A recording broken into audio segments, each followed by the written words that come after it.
You okay over there? Not dead? Not yet. Good. I still need you.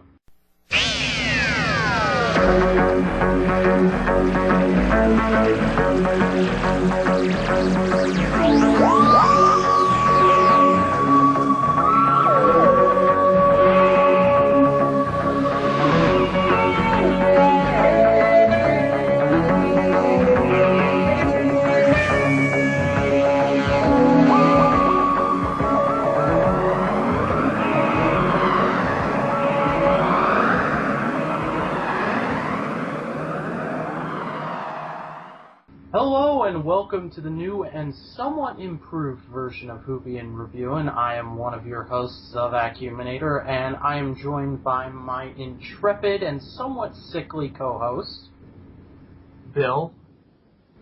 And yeah, for those of you who have been with the network since the early days now, one of the first shows we ever did, or actually the first show we ever did, was a little thing called Whovian Reviewin, which kind of fell through due to scheduling conflicts with the hosts, but now we're doing a new version of it where we're not playing catch-up, we're not reviewing episodes, although occasionally during season breaks like we have now, we will go back and review an episode if Bill and I have some free time one weekend. We'll just talk about an episode over Skype. But basically the plot of this is we are going to review the episodes as they come out, much in the theme of Arrow discussions that Captain Logan and Browncoat Eric are doing right now on Geek Evolution. So I'm assuming you all can read, so you probably know that today's review is Name of the Doctor, which is the Series 7 finale that happened recently. We're going to give you a real quick spoiler-free review, just do we think it's good or not, and then we're going to go into full-on spoilers, and at the end we're going to briefly touch on all the other episodes from the season. So, Bill, do you want to start off with your spoiler-free thoughts of the episode? It's somewhat confusing, I guess, is the correct word. While the episode itself I really enjoyed, there are a number of plot points that you watch it and you go, oh, that's interesting. Wait, what? And so the rumors, and all the rumors are flying around after watching the episode, and supposedly they're all going to be cleared up in the 50th, so I am reasonably hopeful that things should work out okay. I'm interested to see how Moffat will write himself out of this one, but he is trampling on the hallowed ground of the Doctor Who fandom, and he's going to have to be very careful if he doesn't want to fall up to his neck in icy water. So we shall see, but all in all, I think it was a good episode. Yeah, it was a good one, but the thing with my big problem with it is, number one, it's mostly, I will spoil the premise of the episode here, it's mostly set up for the 50th, guys, which is kind of irritating, but it is good as its own episode, but it also has a little thing I like to refer to as season finale-itis, which basically means it's kind of feels like it's rushed. It's a little fast-paced for a normal episode. It feels like, okay, we've got to do all this, and we only have this much time. Okay, ready, go. And that's not really fun for me, but at the same time, this episode did have enough references and one-liners to keep me excited and happy, and the stakes are very high. I enjoyed that, and of course there is the big thing that happens at the end that I did of course have the same reaction as everyone else I think had. So overall I would say, spoiler free, this is a good episode. It's not amazing. I would not say it's the highlight of the season, but it's a good episode. So if you don't want to hear spoilers, we're about to go right into them, so I'm going to give everyone like 5 seconds to click out of this, otherwise you're about to hear spoilers. Okay, let's jump right into it. What did you think of the reveal at the end, Bill? Again, I am slightly confused, but I am watchfully waiting to see how Moffat handles this.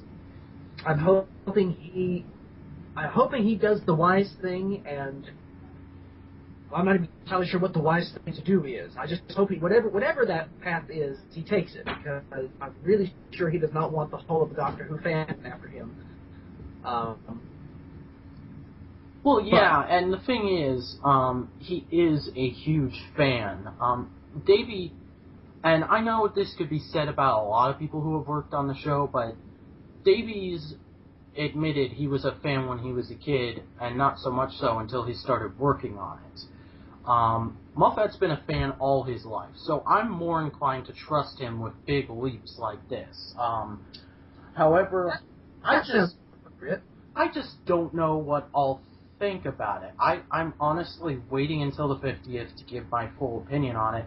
Right now, I'm very flabbergasted at the reveal of a possible 8.5 Doctor, I guess we're going to end up calling this guy, or as the fan theory is being passed around, a lot of people are thinking he's the Valeyard, which, considering how 11 reacts to him, I can kind of see that, but also the way the Valeyard was done in Trial of the Time Lord, I also think that's kind of not going to happen. I'm tempted to not say he was the Valeyard, because first of all, only previous Doctors had ever been seen. Throughout the entire episode, you never saw any future Doctors, which would be hard to do as they haven't come into existence yet, etc., etc. And the Valeyard is not a guarantee. At least in the original episode. If you watch the original episode, the Valeyard he was a potential outcome that could happen if the Doctor kept on the path he was sort of on. It was a potential outcome between the Doctor's 12th and final incarnation. He was never a guarantee. Now, I'm tempted more to think that he is the Doctor between 8 and 9, or who we know of as 8 and 9, just for the simple reason I know that the Doctor's feelings on the Time War were never really explored, but we know that it hurt him very badly, and we know that he ended it by he looks like he's been through the Time War. I will say that. He definitely looks the part, and also, I said this to you on Skype last night, but I have to say it here. We've got another Doctor who's an old guy. Yay to that. That is all my yes. Well, I think this has the potential to be very good and the potential to be very bad, and I hope that Moffat knows what he's doing. But I think let's say he's seen us so far up until now. I mean, he's gotten through 2 series without doing anything super horrible. I mean, face it. Some people would argue that, but well, basically by the end of the Russell Davies era, he killed off most of the main cast. Well, he didn't kill them off. He just kind of said, "Okay, we're done. That's their final outcome. Let's go." And yeah, I just noticed that in Moffat versus Davies, Moffat doesn't have a lot of unnecessary, pointless death. I mean, what I see most of the time in his episodes is 90% of the lead cast die over the course of the episode, yet somehow, by some plot contrivance, at the end of the episode, they all come back. Time gets and really never died in the first place. Russell T. Davies, it just was basically, he says, okay, you get 30 seconds in the screen, then we're going to kill you. I like you better, you get 2 minutes, then we're going to kill you. And you just, everybody has to die at some point. Yeah, but some people would argue that keeping them dead is better, because I know a lot of people hate the whole Rory constantly dies and comes back to life thing, which I'm impartial to it. I could care less as long as it serves the story well. I don't care what they do with a character. Or if it doesn't serve the story well, that's when I get upset. I was about to say, I think it definitely serves the story well, because back at the end of Series 5, when he showed back up, everybody was going, wow, how did that happen? Yeah, but and a lot of people, including myself, like that. Where people seem to get upset is when they kept doing that through Series 6 and the early part of Series 7. They kept doing it, and a lot of people didn't like that. Like I said, I could care less. No. I agree. I could care less. I don't really mind. So, what did you think of, I guess, the supporting cast, as you would call them in this episode? Vastra, Strax, Jenny, and to an extent, River. I still consider her to be part of the main cast, though. I always have fun with the old London gang, I guess you could call them. Strax is always funny. I'm sorry. I'm sorry to people who hate that the Centaurans have become a joke, but I honestly think they're better as a joke. And I love Strax. I love him. He almost feels like to Star Trek fans. Speaking as a Star Trek fan here, he almost feels like a parody of TNG Klingons. I just like the fact that there is some comic relief while still being partially serious, because we know that he's taken he knows the Sontarans are a clone race, so they probably aren't exceptionally smart on their own, which has been proven in the past. But and in this episode, the one with the exceedingly big head. That's her hair. Hair. But using that to provide some comic relief, I think, is what we need. Yeah, I love Strax, and the scene where he's brawling is great, and he gets the telegram, and he's just like, hey, could you please go ahead and knock me out? And he's like, oh, sure. No, use this. That was great. Use this. The other part that I have to gush on a little bit is the scenes with past Doctors, where they did the CGI and getting the... Oh, yeah, the editing team did an amazing job with that. The cold opening scene was, I think, to me, looked completely original. It looked like they had really just reached out and yanked William Hartnell back forward in time and said, here, do this quick part for us before we send you back. And I could not have liked that better. Sucker for multi-Doctor episodes, or when they make cameos.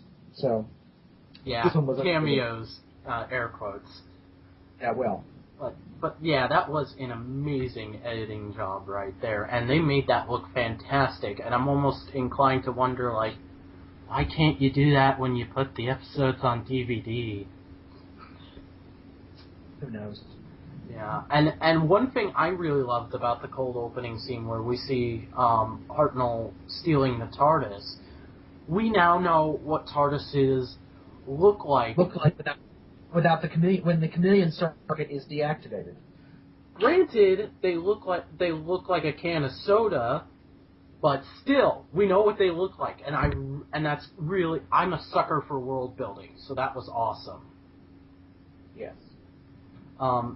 And can I just say, for half a second there, they had me fooled. I thought they were going to do like a Series 5 kind of thing where they call back to all the episodes from the season in the beginning of the last episode, because when they showed those guys who were like looking at the security camera and they were like TARDIS repairmen, I guess you would call them, for half a second, I thought they were the salvage crew from Journey to the Center of the TARDIS.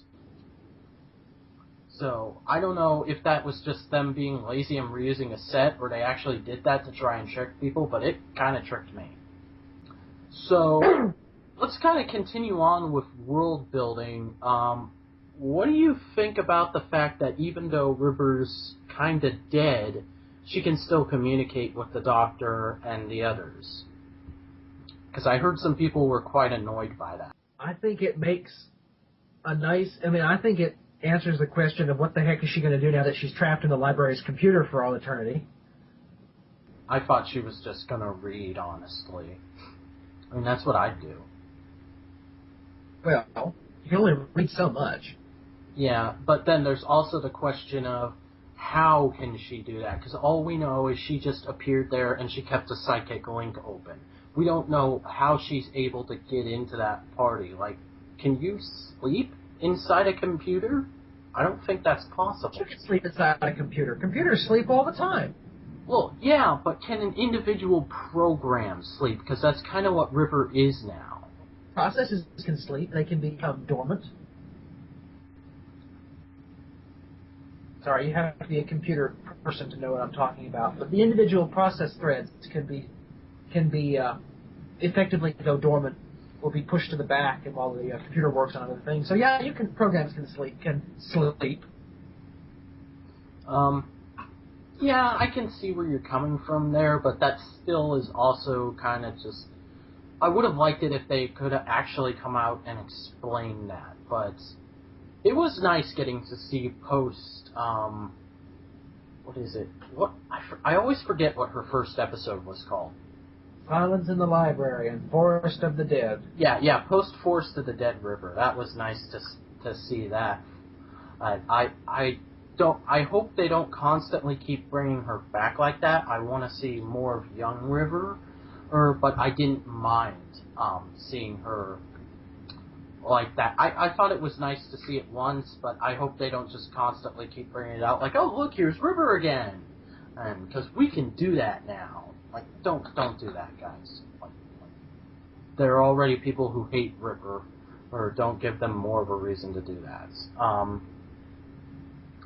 So, what did you think of the fact that they used the Great Intelligence as the big villain for this season, or series, I guess? I don't actually mind that they use the Great Intelligence, because he's an easy villain to do. Because, I mean, face it, if they were to use the Cybermen or the Daleks or something like that, it's very difficult to menace... I mean, first of all, the Great Intelligence is working with the Whisper Men, air quotes. So, in order to do that, to get another villain to team up with them, they'd have to have, if you were to use the Cybermen or the Daleks or something like that, you'd have to have lots of Cybermen and lots of Daleks, and you'd kind of not have the Whisper Men there. They would serve no purpose. And Moffat himself stated that he wanted to have a new villain. So I think the Great Intelligence is easy to do. I mean, it was a good choice because he's easy to make work. Well, and, yeah, he was in one episode of the classic series, and here they kind of just fleshed him out is all they really did, and I'm not opposed to that. I love fleshing out classic stuff, as long as you're not over fleshing it out. It's more than that. They've actually I'm trying to get my thoughts into words here. Hang on. The Great Intelligence is a nice villain to use because he's literally a mind, and we don't know, and he's effectively been alive since the 1800s, and this is, some way off point in the future, and so he's been literally gathering intelligence, and he has this amazing amount of knowledge and amazing amount of power that we just don't know very much. We don't know what he's got inside, what he can do. So I think he was a good choice to use. Yeah, I thought he was just great. There is that really awesome moment where he pulls a piece of his face off, and it's like, oh wow, this is definitely a force to be reckoned with. This isn't this same idea that flew in on a snowflake back in the 1800s. This is something else. And then the Whispermen, I thought, were very, very scary. They're the first Who villain that's, aside from the Weeping Angels, they're the first Who villain in a while that's really made me kind of be like, oh crap, might want to stay away from those guys. Like, the Silence didn't really freak me out. Whispermen, okay, I'm on the... I wanted to make a point here that I noticed. If anybody here has ever watched the Sarah Jane Adventures, there is a recurring villain in that series known as the Trickster. And if you notice, there is a seemingly amazing visual comparison. I'm trying to think what the correct word is. My vocabulary has... Sorry. Hang on, I'm going to Google him. Well, I'm not exactly up to par today, so my mental faculties are not running as smoothly as they should. But there is an amazing likeness between the Trickster and the Whisperman, and I don't know if anybody else has noticed that, but I thought that was interesting. Oh wow, there is a resemblance between them. Yeah. I've never seen this guy before, so this is kind of my first time seeing him. That definitely does look like almost the same thing. But Sarah Jane Adventures is over now for obvious reasons, so I don't think they'd ever try and connect the two. But I don't know, could just be reusing makeup effects or something. So one other thing I wanted to really touch on real quick is, like I said, I am a huge sucker for world-building moments, and the moment where we find out what actually happens to a TARDIS when it dies, size leak, the TARDIS becomes huge. Yep. That was a really kind of, interesting moment, and I have to say, after having seen that happen, I don't ever want to see that moment actually put to film. I really hope we never get that far in Who, because that would be heartbreaking for me to see that, to be honest. I agree. But actually, some of the world building has been explored in some of the other novels on what happens when a TARDIS dies, and according to the all-powerful wikis, either the internal dimensions shrink to fit the size of the external dimensions, or the external dimensions expand to fit the size of the internal dimensions. The result is either a very small pop or a very loud bang, both of which lead to the complete destruction of both occupants and furnishings. Although apparently not in this case. Yeah. And I have to say, the only real problem I had with that moment is, in Journey to the Center of the TARDIS, the Doctor says the ship is infinite. Now, I know he may have just said that as an expression, but that also leads me to think, if the TARDIS is really that big on the inside, and it size leaked like it did, it should have taken him a month to get to the console room from the catacombs. Well, I tend to think of it this way, that the TARDIS can only support so many rooms that you can get into. However, as has been said, she can archive them and bring, and save them and bring them back later. So I'm thinking when he means she's infinite, it means she can have an infinite number of possible rooms that you can go to. However, she can only support, quote unquote, up to so much at a time. However, the amount that we have seen on screen is quite large as well. So. Yeah, well, that kind of makes sense, but I also have the problem, but I have that same problem of, I'm the kind of person of, well, if it hasn't been explained on screen, then it's technically not canon. So it doesn't count. Now, I'm not saying that's not a bad explanation. I'm saying that would be a really good way to explain that. But they just haven't put two and two together. They've put it out there, or for us to say, like you just did, but they haven't put two and two together. Yeah, do you have anything else you want to go over real quick with the episode, or should we just move on to touching on all the episodes from the season? I think we should move on to touching on the episodes on the season, because I don't think my voice is going to last much longer. Because everybody listening to this is going to hear this wonderful nasal quality. Yeah, I made a joke about it at the beginning of the episode. Bill's sick right now, ladies and gentlemen. He woke up this morning sick, and we kind of had to bang this out real quick before he got worse, so... Yeah, So let's start off with the first Christmas special of this season, The Doctor, the Widow, and the Wardrobe. What did you think? Loved it. Absolutely loved it. I thought it was a good episode. It's definitely one of the better Christmas specials. Christmas specials, in my opinion, tend to lean towards kind of territory, but I did enjoy this one quite a bit. I think this one, my opinion of this one, where it was Moffat was like, it's Christmas time. Forget all the sci-fi stuff. Let's just have fun. Yeah.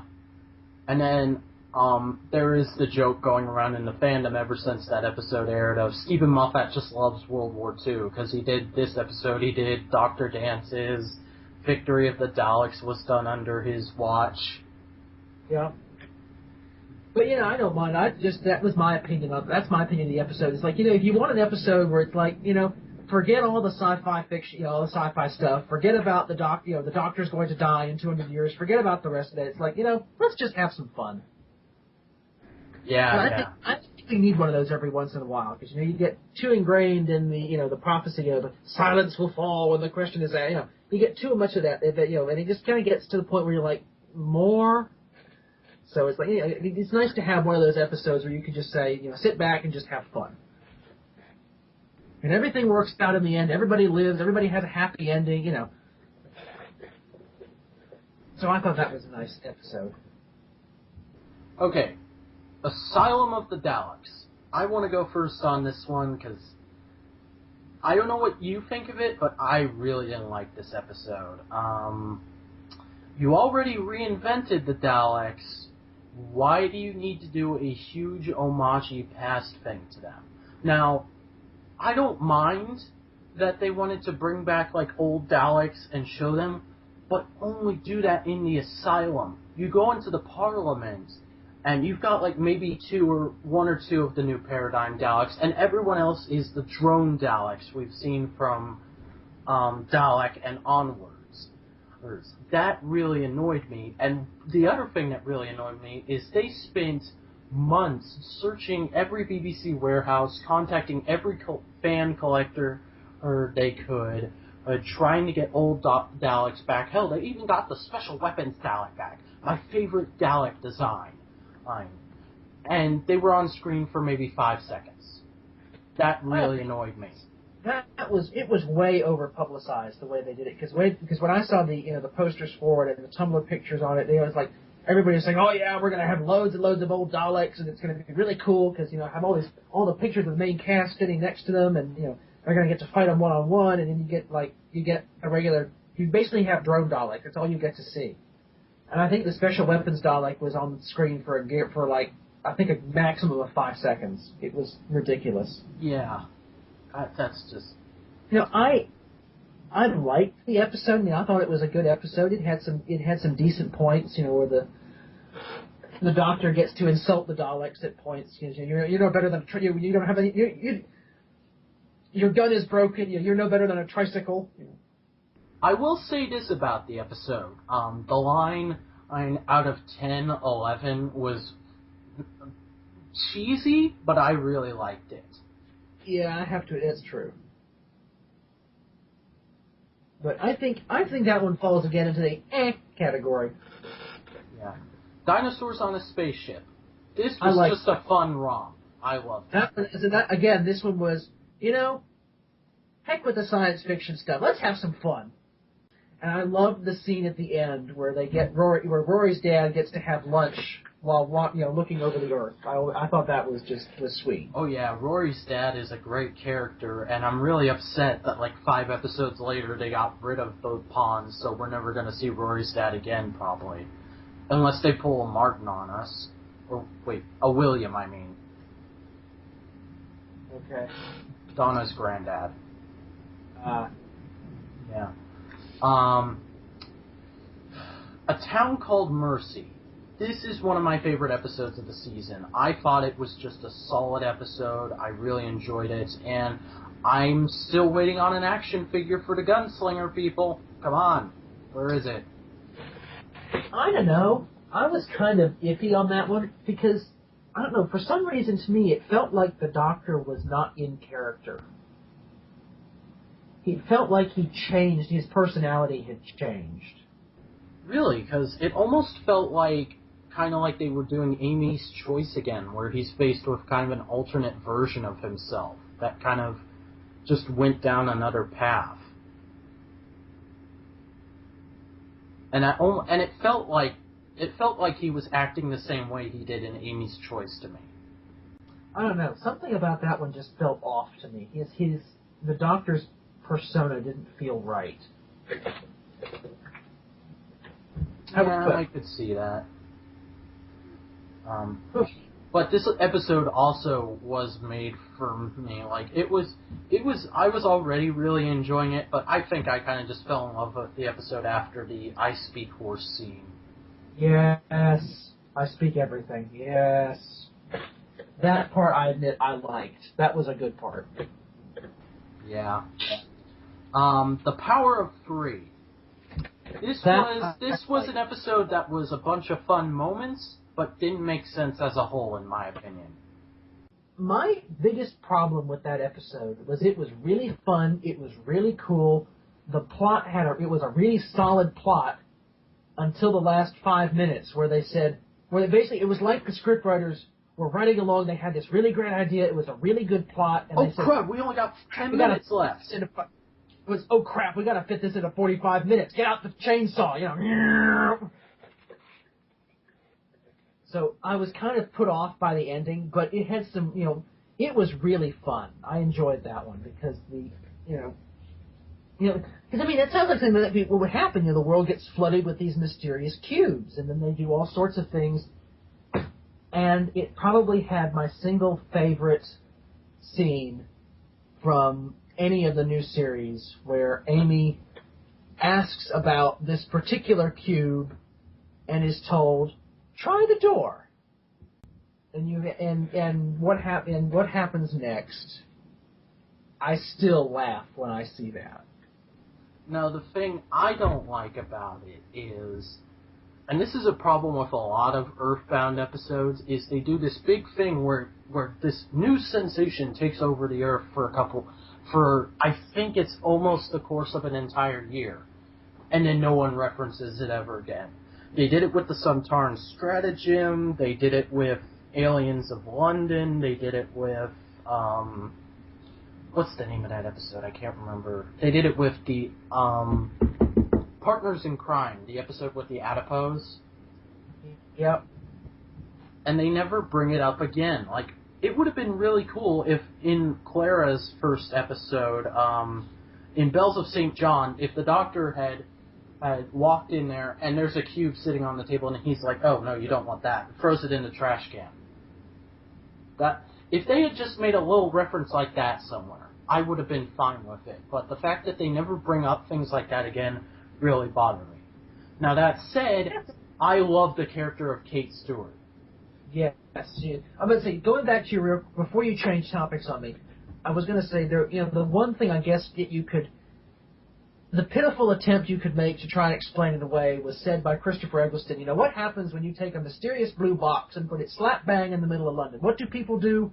Walk past it. Now keep going, Yeah. Yes, you could say people just like to, want to hang on to the status quo, so they just don't mention it. And yes, you're absolutely right. I loved Kate Stewart. And his hypothesis trained in beheading, also Ravens of Death. Yeah, and we're gonna see more of her. She's gonna be Moffat has said she's set up as a supporting cast member. She is going to appear again in. We know she's going to be in the 50th because there's pictures of her on set, and Moffat says he wants to start using her every now and again, like he does with Jenny and Vastra.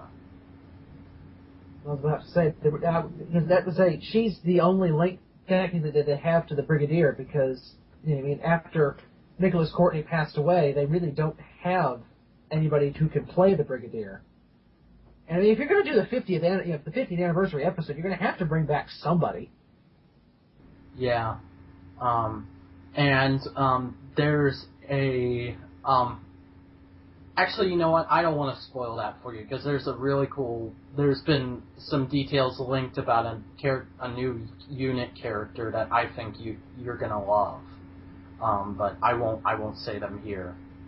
But yeah, I really love Kate Stewart, and this was an okay episode. Angels Take Manhattan. Why don't you go first? Because this episode is just rant upon rant for me. Well, unfortunately, we have the elephant in the room with this one. That episode, it was okay. I mean, the overall plot was okay. However, my biggest question is, the Angels but the biggest thing that caught me, and you're gonna laugh at this, that my biggest thing was so nitpicky, but the Angels we have seen are incredibly strong and incredibly clever and very fast. Yet this one guy in 1930s New York is able to keep them locked out of his house.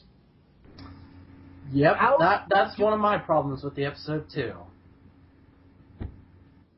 And yet then he magically has baby ones, hang on, air quotes, baby ones, close quote, in the basement that don't somehow escape. Yeah, and then that just, baby weeping angels raises too many questions. Not it. Yeah, that just raises, no. And then, it was a fun joke to have in the fandom of the Statue of Liberty could be a weeping angel. You do it in the show, and again, this raises way too many questions, chief of which being giant, loud, thundering footsteps going down a street in New York. Nobody wakes up and looks out their window? More than that, nobody looks and goes, hey, where'd the Statue of Liberty go? It was there a second ago. Yeah. What? Is this just like the Supreme Angel? Does it not have to have people looking at it? Can it just walk whenever it wants to, but it chooses not to? Again, too many questions.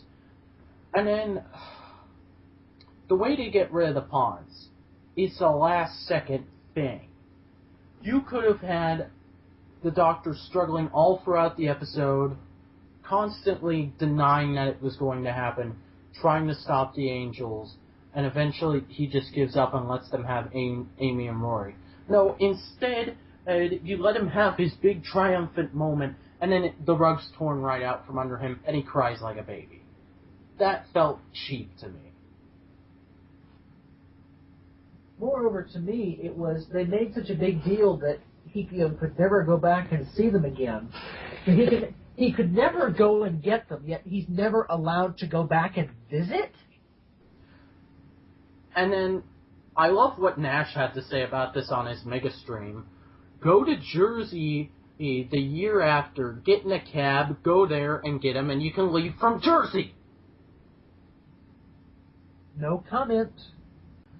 Okay, let's just move on. We've ranted enough about that. The Snowman. This is where things start to get good for me. I really like The Snowman. It's my favorite Christmas special. I think it ties with Dr. Widow and the Wardrobe. Well, the thing about it is it's a very fun episode. It's the first appearance of the Great Intelligence since its original appearance, which was just an awesome moment to discover that. Ian McKellen voices it in there. We have the Vastra and Strax in their element for the first time.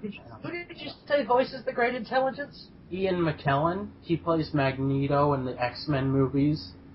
Oh, okay, that's right, yes. He voices it, and Richard, I have to say, I loved Richard Grant. He is one of my favorite villain actors. Yeah, and he played the Doctor at one point too, so that's kind of cool and referencing. Street of Shalka. I actually have seen it multiple times, and I liked him as the Doctor. He was funny. Yeah, but this is one of those episodes where I can't really put into words all the things I like about it. It would just take too long. We'd have to do an entire episode on its own. But I just say I really like it. Go watch it. It's a great episode. Bells of St. John. I like it, but I have one problem right off the bat. Uh-huh. At the end of The Snowmen, the Doctor is like, I'm going to go search all throughout time and space for Clara until I find her.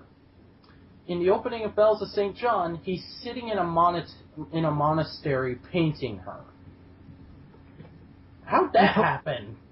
Well, the thing is, you say, okay, I'm going to go search all of time and space for somebody. Time and space is really big.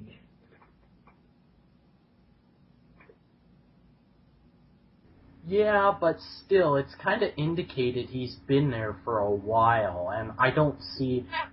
After the Doctor having that huge mission statement, I don't see him just parking the TARDIS there and hanging out for a while.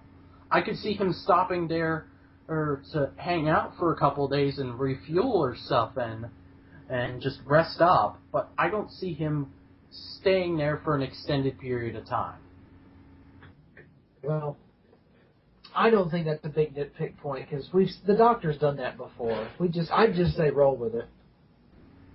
Yeah. I still love the fact that she's calling the helpline and ends up with the TARDIS phone, and he picks up and he's like, wait, what?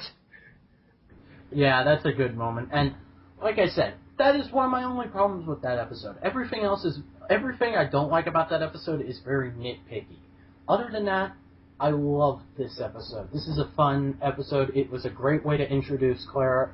Well, I say introduce with air quotes. Introduce Clara as the new companion. And it's the only time her wards aren't completely annoying. What do you mean? I don't like them at all.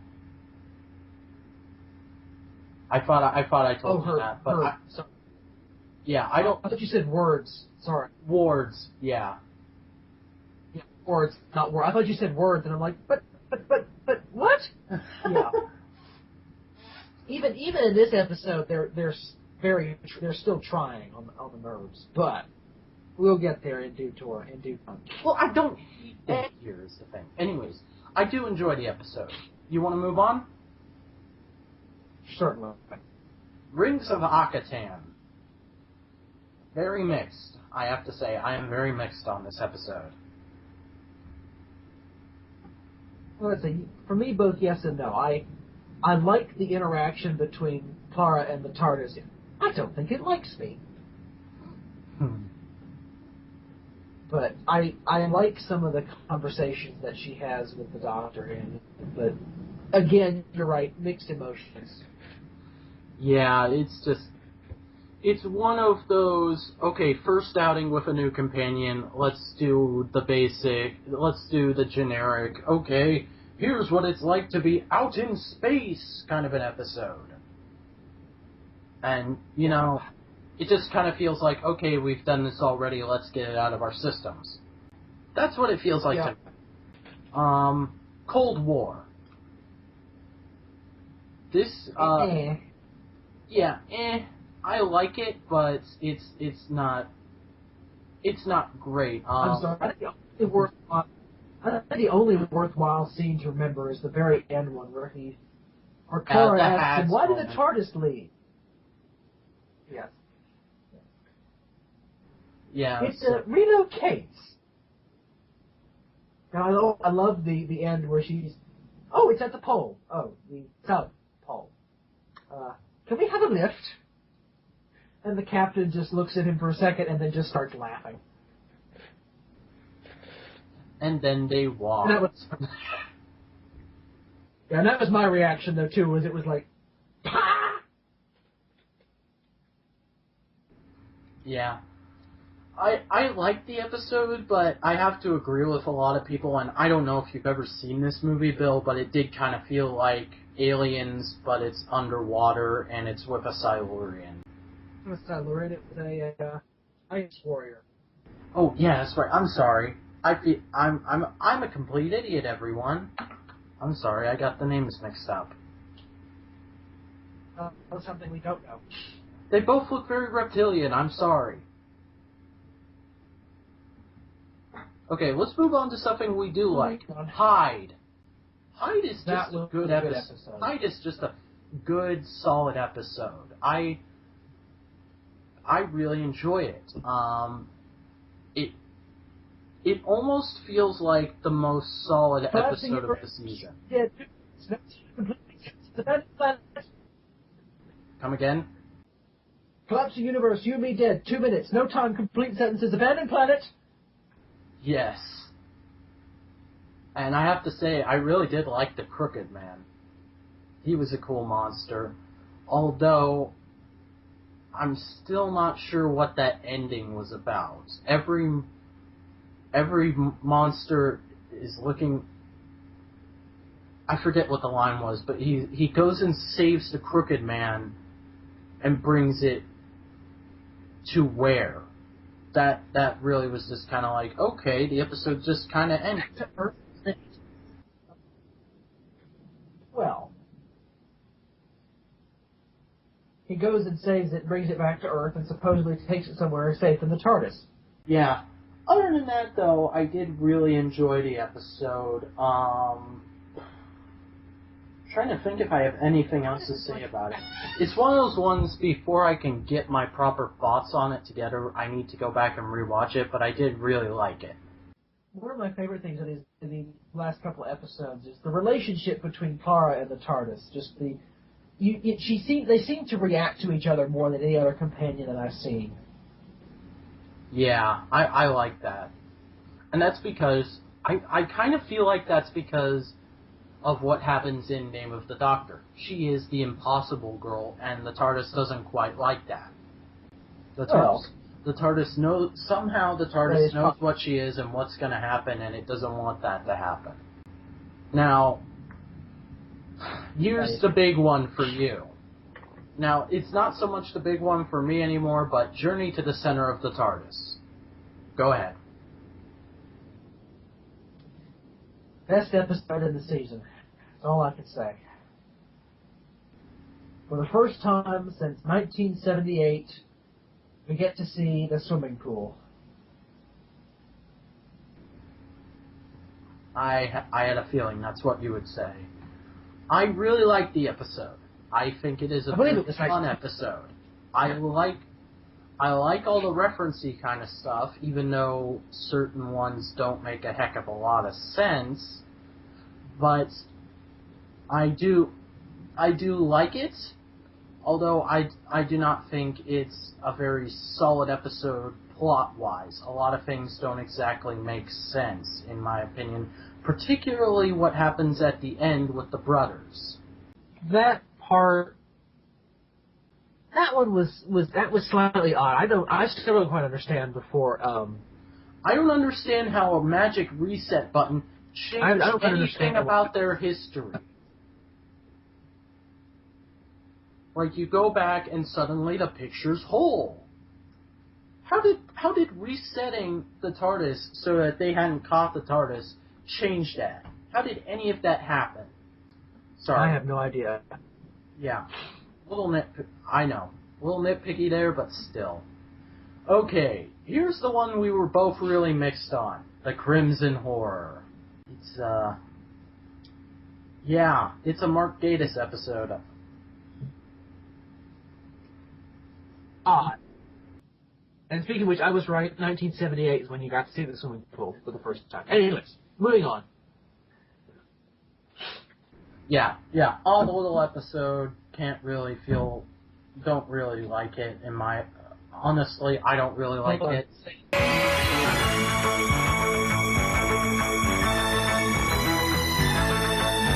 Sorry about that, ladies and gentlemen. Technical difficulties. Where were we? Something about Nightmare in Silver? Oh, no, wait. Crimson Horror. I don't really care for it, but, yeah, it's just kind of there. Different, but hey, I guess it works. Yeah, let's go with that. Nightmare in Silver. Okay. You want to go first on this, or should I? Because I really didn't like it. I will go first for the simple reason I don't have much to say on it. I'm confused. That's all I can say. I just don't get it. But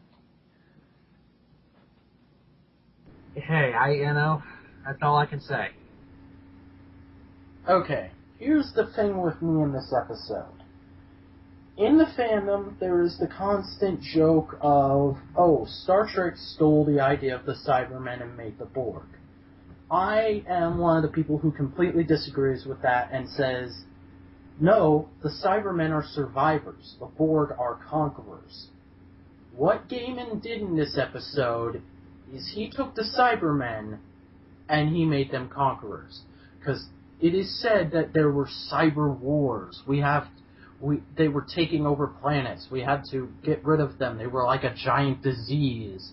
And that's not what the Cybermen are all about.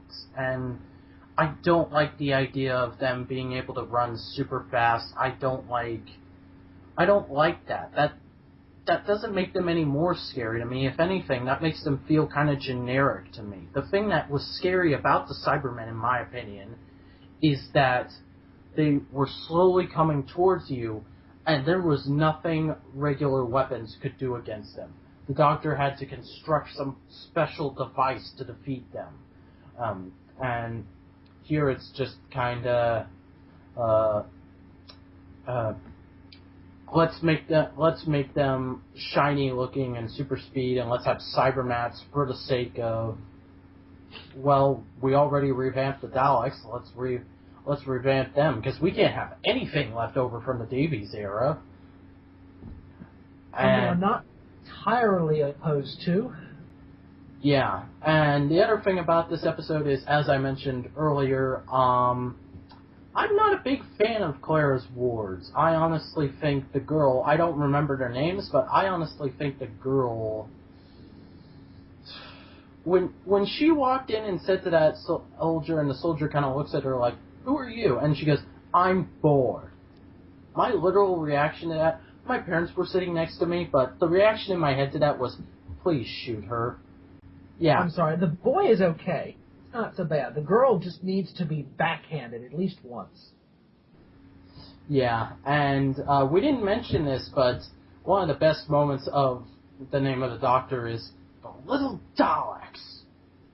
Yes. With the little Daleks. Ah, well.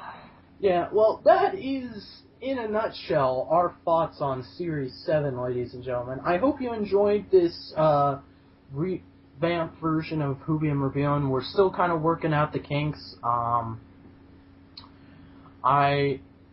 We should be back within the next couple months. We'll either see you when it comes time for the 50th, or we'll pick an episode to review sometime in between then. It depends on how our schedules work out over the summer. But perhaps I might even make you watch an episode of the classic series. Blah ha ha. I've seen classic series stuff, just nowhere near as much as you have. I know. That means I get to pick an episode that you're going to really enjoy. We are not watching Twin Dilemma. Oh, I wasn't going to pick that one. Okay. So, yeah, I guess that's pretty much going to do it for this, and until there's another new episode, or we have time to review something over the summer, I'm the Vacuuminator. And I'm Bill, and I hopefully we'll be feeling better next time. Yes. And we will see you next time. Thanks for listening, everyone.